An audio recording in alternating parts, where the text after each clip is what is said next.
Good afternoon, everyone. Welcome back to another episode of Dojo Live. Today is Thursday, October 7th, 2021. This is the last show for this week. I'm Tulio Siragusa, broadcasting from Southern California, joined by Kim Lantes in Hermosillo, Mexico, and Carlos Ponce in Cuernavaca, Mexico. Welcome back, guys. It's been a great week so far.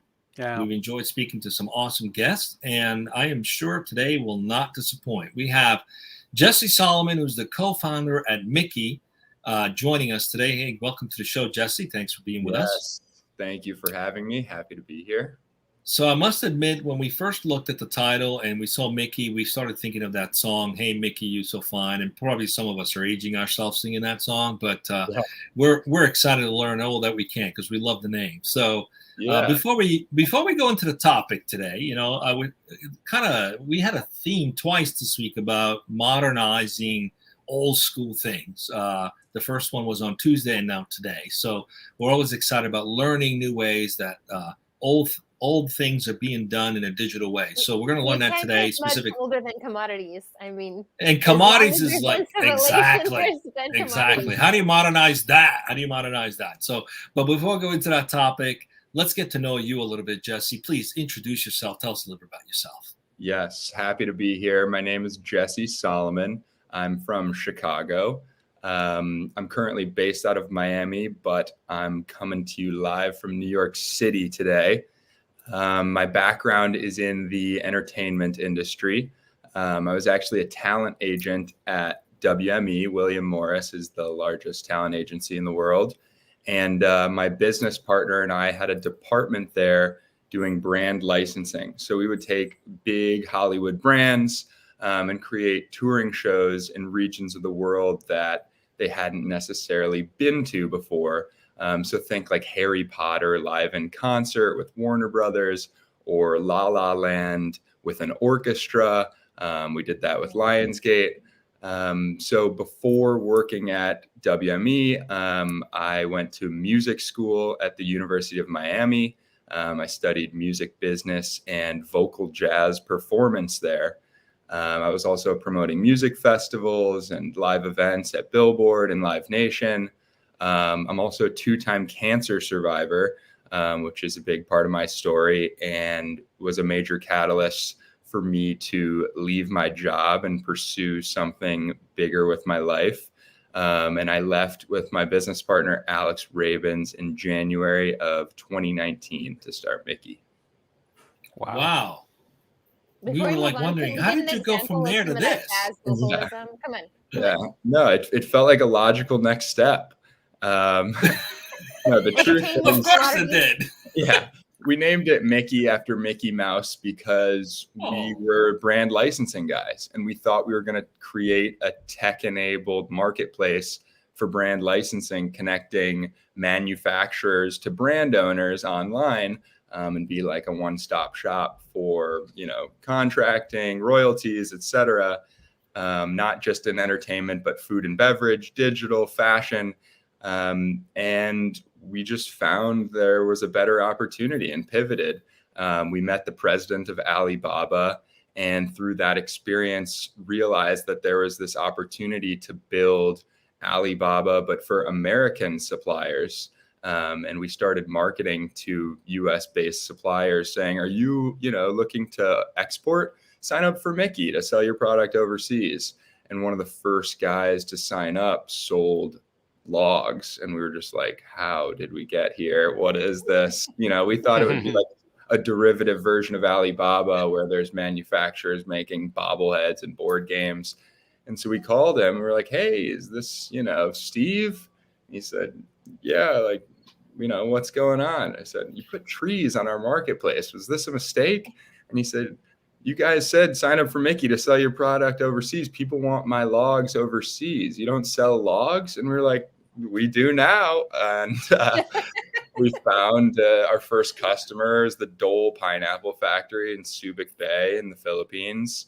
And we brokered the deal. And it was like a weekly recurring program that, venture capitalists are always looking for recurring revenue.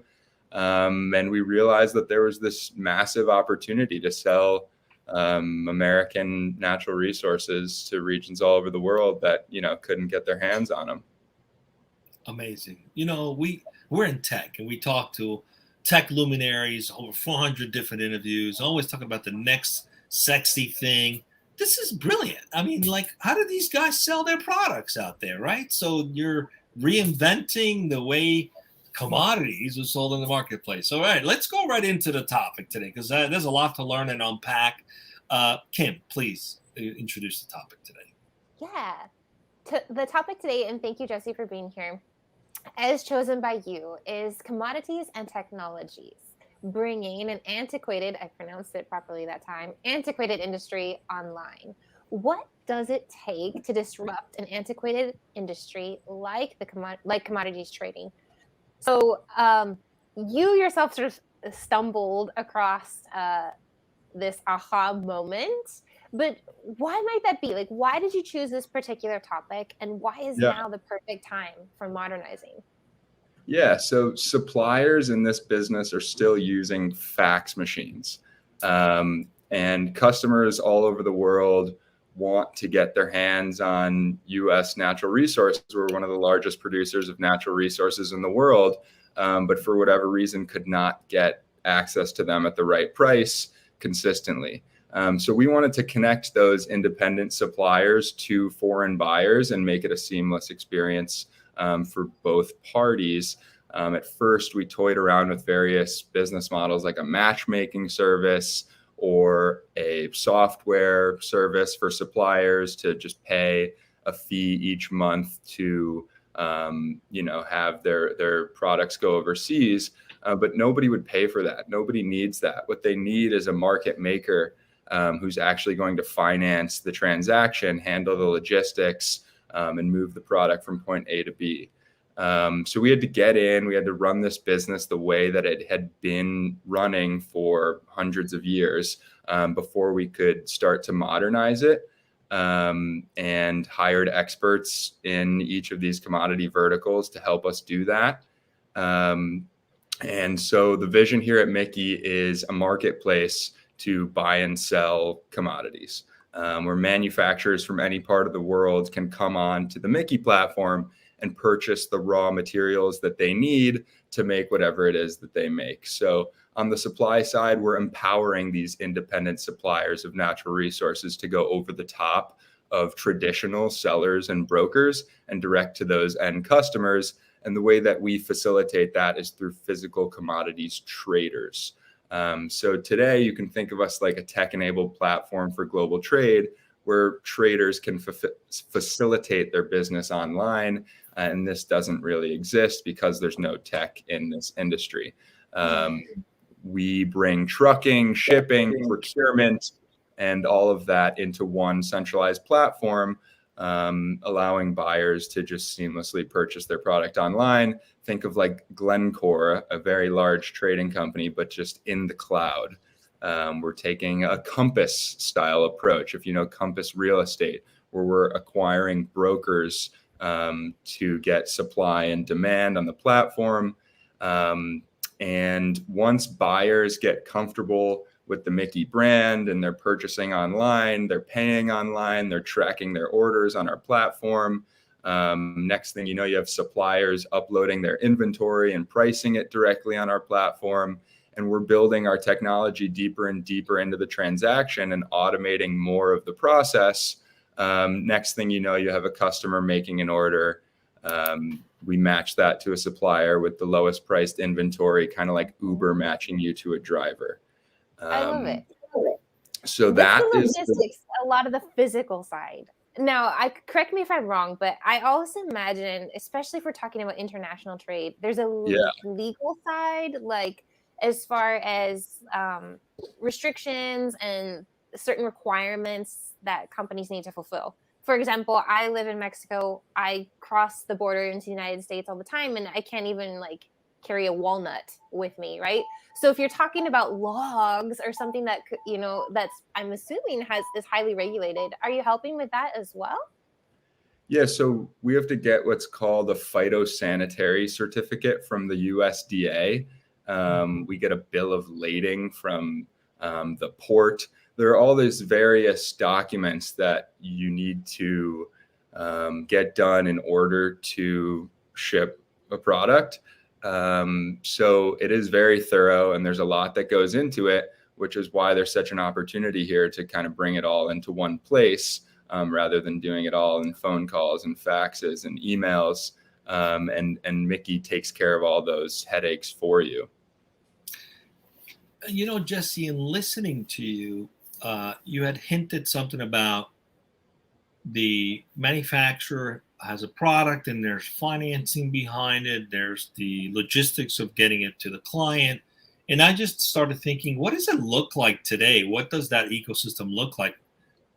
Are these different businesses, different capacities coming together on the platform? Can you just kind of maybe paint a picture of what it typically looks like to complete a transaction today, the old-fashioned way, and how you're bringing these in a way that's more automated and simplified with the platform? It'd probably be very helpful to just get that understanding. Absolutely. Not all of us understand commodity trading. I certainly don't. So I'm curious to see what that ecosystem looks like.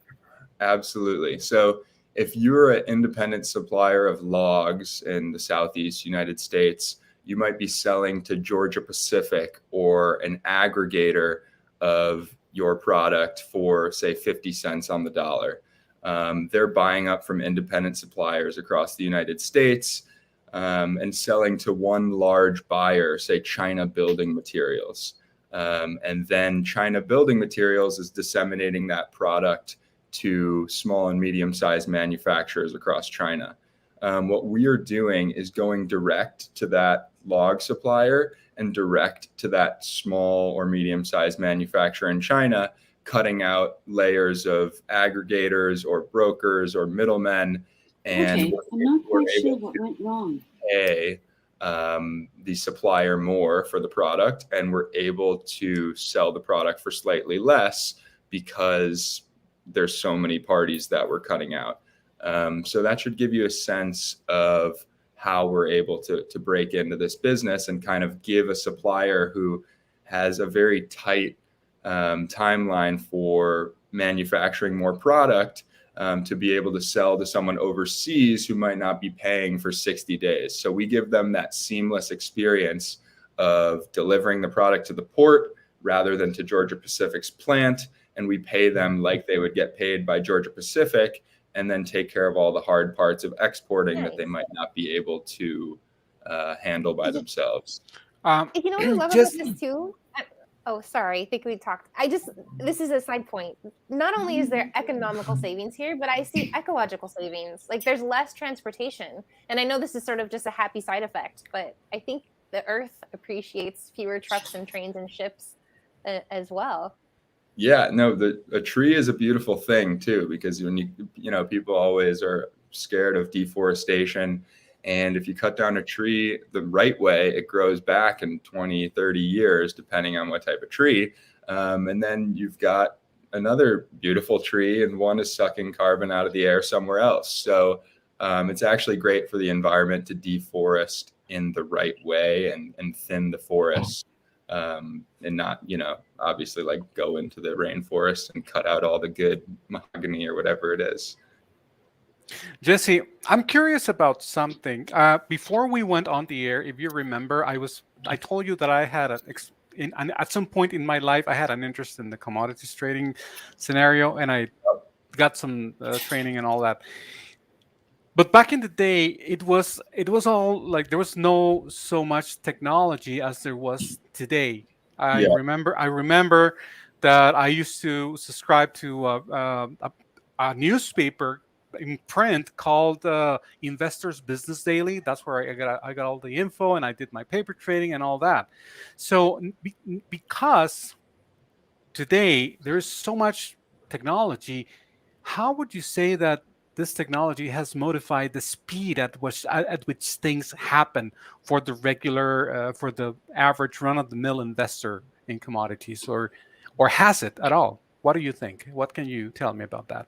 Yeah, everything is instant now. I can't imagine how this was done before email. Commodities trading. I was there. Yeah, it's not such an old thing selling to China. You know, China was closed to the rest of the world for a number of years, and everything in China was built out of cement rather than wood because they were not purchasing, you know, trees from the United States. So if you have a wood house in China, it's like having a Ferrari in the United States. It's a sign of luxury.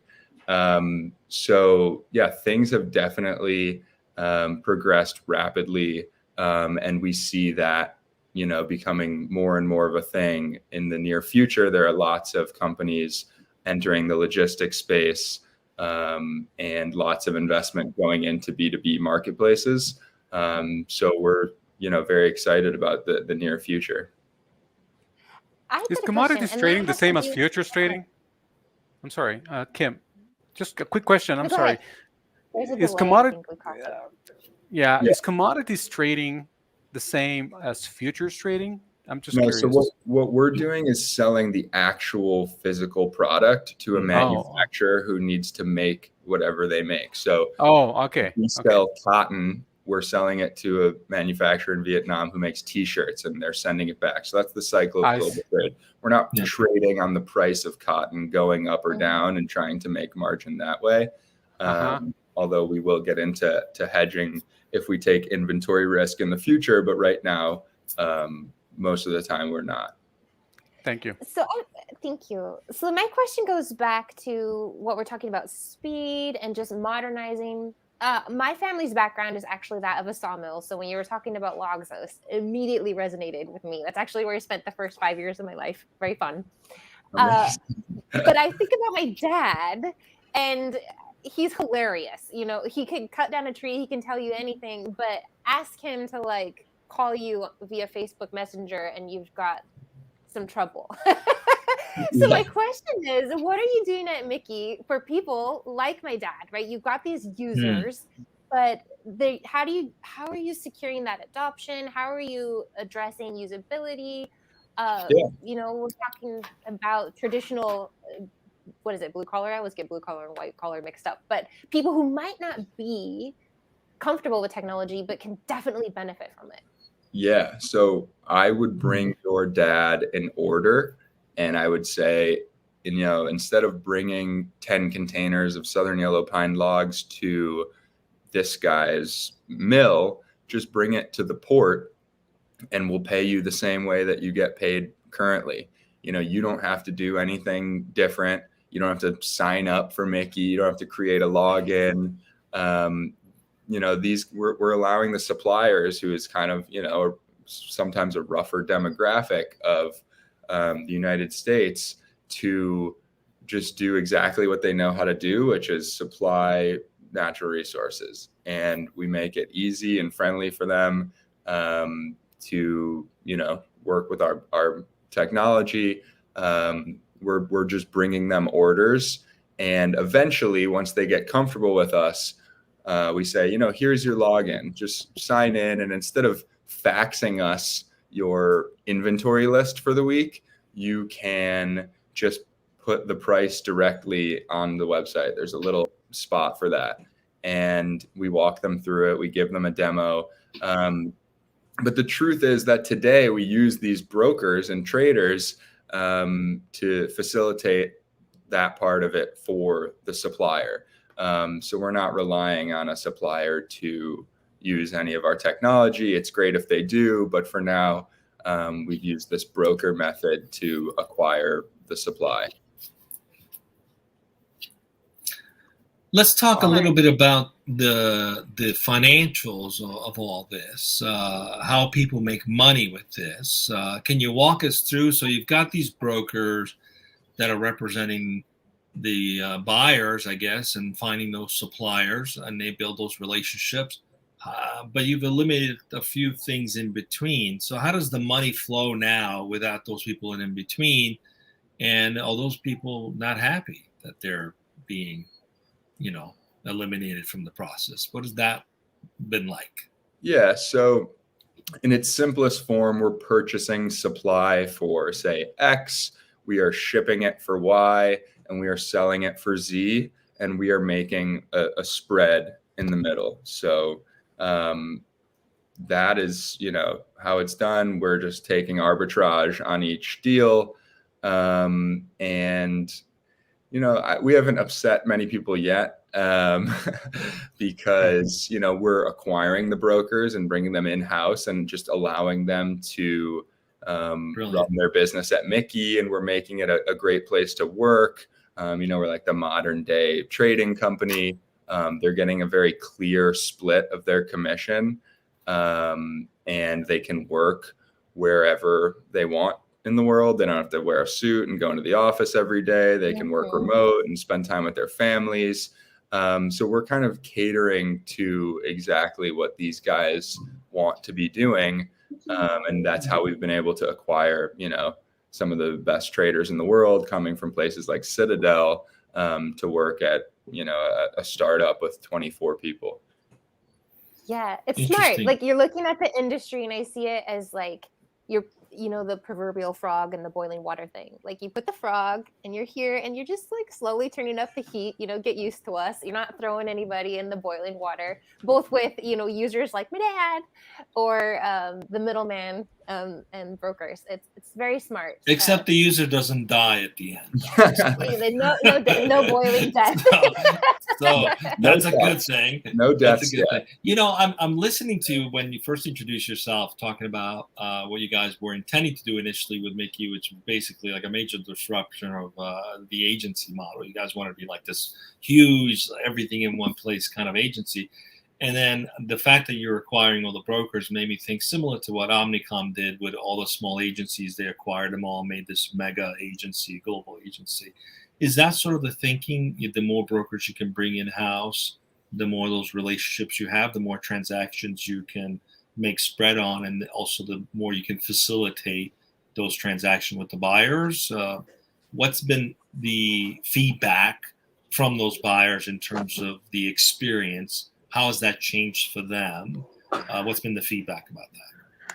Yeah, so it's basically a free acquisition of a business. Obviously, we pay traders a salary or what's called a draw against their commission to work here. But yes, you're spot on that we hire guys who have an existing book of business and an existing network of vetted suppliers that they've been working with for a number of years. And we're able to, facilitate their business at Mickey. And these buyers are, these are commodity products. So they're just happy to get their hands on them consistently at the right price because they are manufacturers and they have an import supply chain similar to how our suppliers have an export supply chain. So they can't take 1,000 containers at once. They need 10 a week in perpetuity. So they're happy as long as they can get their hands on the product at a good price, which is what we've, created for them. Excellent. Okay, so we've got a few minutes left. Go ahead, Carlos. You have some question? We don't actually interrupt Carlos. He's a couple seconds behind. Nobody looks for interrupting him. I'm not sure. Yeah, Sometimes I think there's delayed. some delay. There's some delay. Now, I am just curious if you are using your technology, if you are thinking of serving other markets that are not just the commodities, but maybe on the consumer side. I'm just curious if that's in the front burner or in the middle burner somewhere for Mickey. Yeah, so we started with forest products, kind of like Amazon started with books. We figured that if we could nail the cheapest commodity vertical without losing all of our money on one deal, that was kind of like the heaviest lift logistically, that we could scale up into these different verticals. Just to give you a sense, a container of Southern Yellow Pine logs could be $2,500, and that's like 30, 60 trees all shoved into a container, including the trucking to the port and all these things and the manual labor. So it's very hard to make a profit given how much work that can be. We also are in the energy space, so We have a natural gas business selling to electricity companies. And the categories of, natural resources that we want to get into are metals, chemicals, and agricultural products. So we have started with forest products, quickly entered into energy because, it's not a physical commodity. And it's a different transportation method as opposed to the others that I mentioned. So rather than going on trucks and boats, it goes through pipelines underground. So we wanted to get a head start on building out that technology. And we have, a world-class tech team that's created some really cool tools for these traders to better do their jobs. But next up, we're looking to go into food, although we're in no rush because these markets are, forest products is a $36 billion a year export market. Energy is hundreds of billions. So we've got room to grow within these spaces before we need to go wide. So we're focused on going deep into those categories for now. Nice. Congratulations. Smart. Great. Thank you, Jesse. Jesse, we have a few minutes left. I mean, we're about to wrap up, and I wouldn't want to end the conversation without asking you specifically about Mickey Trading, the company. What's the company culture like? What's important for you when it comes to bringing in the best people that you can find? What would you tell them if you want them to come work for you? And what constitutes Mickey's company culture, let's call it? Yeah. That makes it a great company to work for, I mean. For sure. I am in charge of recruiting. So I'm very proud that we have 24 great employees, pretty distributed across the United States. There's 3 of us in Miami. There's a few in New York, a couple in San Francisco, a large contingency of our operations team in Portland, because that's where a lot of, forest products business resides. And we just believe that, people shouldn't have to be upset to go into work every day. Our team's excited. We cater to the needs of, each individual. We set up a co-working office. If they want to work in an office, we allow people to work from home if, they want to spend more time with their families. So I think through COVID, Awesome. being distributed has really been important and a key for us to attract the best talent and, keep people excited about building a future for commodities. I love that. People shouldn't feel frustrated. Great. Or Thank you upset to so go to much. work. Yeah. We have to coin that quote. That's a good one. Right. According to Jesse, people shouldn't be upset to go to work. Yeah, that's it's true. It's true. Yeah, I mean, you spend most of your time working, so you got to do something that you enjoy. Exactly. absolutely. That's tweeting material. Are you listening, Bea? Are you listening? Exactly. Bea That's is why I our mentioned it. audience development manager. So, Yeah. Jesse, this has been a major change from historically what you were doing in the entertainment sector into becoming a tech entrepreneur or in the commodities business.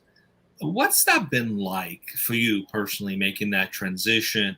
And what words of wisdom would you have to share for anyone who maybe went down a path in their career and they're kind of like not as motivated anymore, but this is, the devil is the devil you keep, right? So what would be the words of wisdom to say, hey, have the courage to make the change? What's that been like for you, if you don't mind sharing that with those who might be listening? Yeah, I mean, I had no finance background or technology background or commodities background, and I lead our equity fundraising. And that was the scariest part for me going into this, was talking to investors who do this for a living and trying to convince them to give me millions of dollars to build a profitable company. And now it's my favorite activity. So you just have to, look that thing that's scaring you right in the face and just get out of your comfort zone. And, you know, have a plan. Don't just like quit your job and go for it. But, you know, if you're not enjoying what you're doing, definitely, you know, there's a lot of time in the day. You just have to use it wisely. So we really planned what we were going to do while we were at William Morris. Obviously, we ended up doing something way different, but you know, we got really excited about starting something and building something of our own, and creating something scalable that didn't require, you know, hiring more people to grow, like the business that we were in. And I would say that it's paid off, and hopefully we'll continue to grow and become, I think this is just really the beginning. And we're about to hit that inflection point and really, you know, do some damage in the next few years. So we're excited. And I would encourage anybody else to do the same. Nice. Jesse, thank you so much for being with us. Great words of wisdom. Go ahead, Kim. We're over time already. Go ahead. Do you still do any of those jazz vocals? Because if you do, of course he does. I sing in the shower. I go to karaoke privately from time to time. Yes, a little bit here and there, but you know, you can always do your passion for fun. Exactly. Yeah, well, thanks for being with us today. Go ahead, Jesse. Carlos. We've had numerous personalities from the entertainment world here on Dojo Live that have become tech entrepreneurs. So you're one of them. And they even have YouTube videos. So we'll look you up. If you're not there, you should. Yeah, I mean, we've had a few ex-recording artists. I think we even had a Miss USA or something on the show at one time, right, guys? Yeah, Shannon. I think so, right? So we've had a couple of Hollywood actors that have become tech entrepreneurs as well. Yeah, exactly. Anyway, so thanks for being with us. We really enjoyed speaking with, learned a lot. We wish you a lot of success. It's only the beginning for you guys, so congratulations. Awesome. This wraps up this week. Just stay with us as we go off the air in a minute. This wraps up this week for Dojo Live. We have coming up on Monday at 12 p.m. Pacific, our recap show. We're going to recap all 3 shows from this week inside of 10 minutes. So if you missed it, don't fret. We'll have a recap in 10 minutes and remind you of all the good stuff we talked about. And then what else we got coming up for the week next week, Carlos? Next week we only have one show, Tulio, because remember that next week is our all hands and we're not scheduling a show on that day. And thus far, we only have one show scheduled, set in stone, and that will be with Brent Oster. I hope I got that right. Oster at Orbi. It's an AGI platform. That's what we're going to be featuring next week right here on Wednesday at 12 p.m. Pacific on Dojo Live. So join us. Be safe, everyone. Thank you.